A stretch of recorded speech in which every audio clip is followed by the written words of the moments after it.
ফেরেশতাকে আল্লাহ বললেন, হ্যাঁ জিবরাইল, তামাম সৃষ্টির মধ্যে যত জিন আছে সব জিনগুলি তুমি হত্যা করে ফেলো।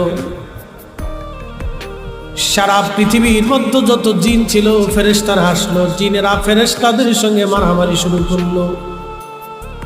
তামাম পৃথিবীর মধ্যে এক রক্তক্ষয়ী যুদ্ধ হলো। হাজার হাজার কোটি কোটি জিন, কোটি কোটি জিন ফেরেশতারা মেরে ফেললো।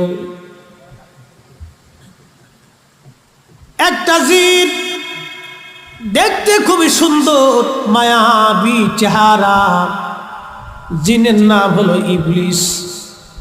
কেবলমাত্র 1000 বছর বয়সের বালক, কেবলমাত্র 1000 বছর বয়সের বালক। ফেরেশতারা বলল, রব, এত সুন্দর একটা বাচ্চা দেখতে